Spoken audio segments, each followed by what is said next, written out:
You look across the room. Your voice quivers. Your knees shake. Your heart pounds. Beads of sweat collecting your forehead. Your mind goes blank. You have no idea what you're going to say. Are you in love? No. You're about to give a speech in public. Toastmasters recognizes that for many people, speaking in public is not just frightening, it is terrifying. Fortunately, there is a solution. The solution is to speak in public. Okay, wise guy, exactly how do I do this? Toastmasters is the answer. In addition to our CC manual and our CL manual, Toastmasters International puts out a Better Speakers series of manuals. And these are designed to help us give prepared speeches and do a better job at that. These are some tips today I'm going to give you from one of these manuals called Take the Terror Out of the Talk. Mr. Toastmaster, fellow Toastmasters, and guests. First, put yourself on the schedule. Sign up for a functionary role, whatever that may be. The manuals on our club website have instructions for everything. Every time we stand up on our feet and speak, it does get easier. Second, find a topic. Now this may seem obvious, but I often have a lot of great ideas during the day. Oh, that would be a great speech. And then it goes out of my mind.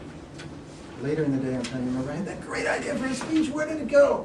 So I've come up with a brilliant idea. You just have a scratch paper in your pocket. It doesn't have to be some fancy notebook. And when you have an idea for a speech, jot it down. Maybe not while you're driving or texting while you're driving, but otherwise write it down. Then when you get home at night, stick it in a folder, and when you have the next opportunity to give a talk, and you're wondering, what do I talk about? You have all these ideas written in your own words. Third, it helps to show up on the day of your speech. You really can't give a speech if you don't show up. Now, I know a lot of us have thought about not showing up. You know, my dog ate up the term paper and the like. It doesn't work here.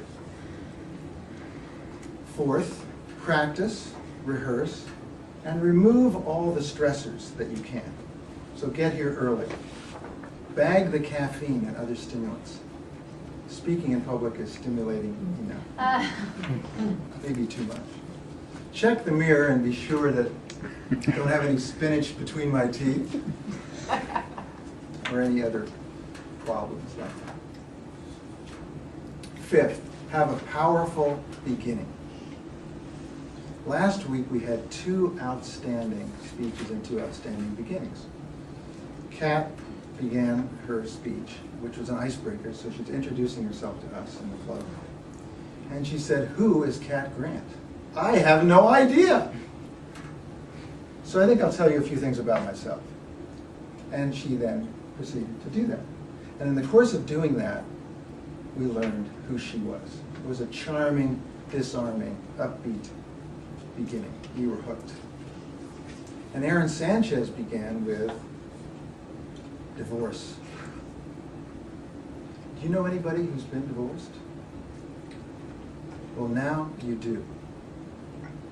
Again, we were pulled right into your topic and into what you were about to tell us. Very effective beginning. So when we do a speech, if we can have a good, strong beginning and master it, we already have our audience with us. Sixth, clean out extraneous words. In preparing a good speech, we develop our points along the way, much the way we write an outstanding essay. Strong beginning, get to the point, good organization, wrap up powerfully, rewrite, rewrite, rewrite. But there's a big difference between a well-crafted essay and a well-delivered speech. In writing, we use connector sentences and phrases to have the material flow. In speaking, connector phrases often get in our way and jam our message. They take away from the talk that we're trying to deliver. In speaking, we go back and cut all these connector phrases out. And we use, as Aaron did so beautifully last week, the pause to make our point. Vocal variety to make our point. Our bodies to make our point. Seventh, rehearse with a member of the club. I started doing this after my 7th manual speech. I didn't do it before, even though someone offered to help, because I was too bashful to have anyone hear my first draft.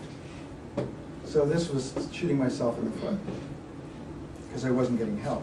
When I finally asked Arnie, and worked with him, and then later with Carl and Michelle Onishi and others in the club, I got such help and support and insight. Plus, it was a chance for me to get some of the butterflies out of the system by practicing in advance. The speech that I eventually gave was much, much better, thanks to presenting it to them in advance. Subsequently, I've had the opportunity to help others. And what I ask people to do typically is to send me a draft. I review it, send it back. And then we meet here in Glasgow 389, if possible, the day before, 2 days before, or some other convenient room or some other convenient place.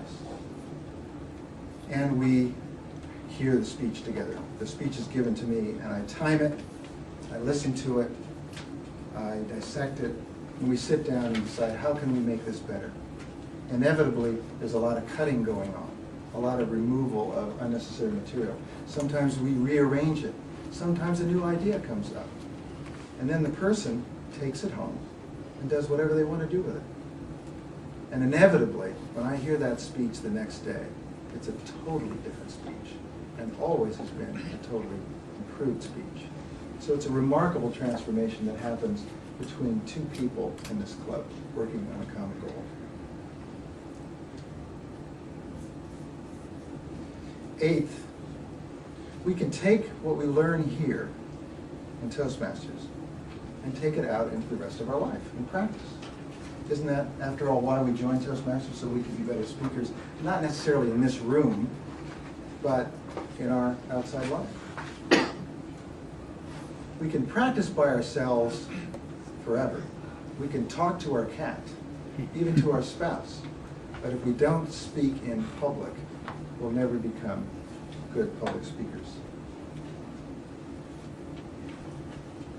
For me, I get to host once a month a meeting of the Oriental Art Society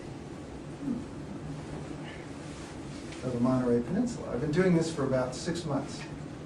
I wear something Oriental typically. One of my roles is to introduce, 6 years I've been doing this, I may have said 6 months.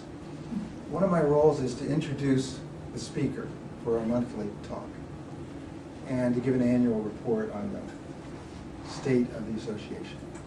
In the first few years I did this, I found this to be a very stressful chore and did not look forward to this.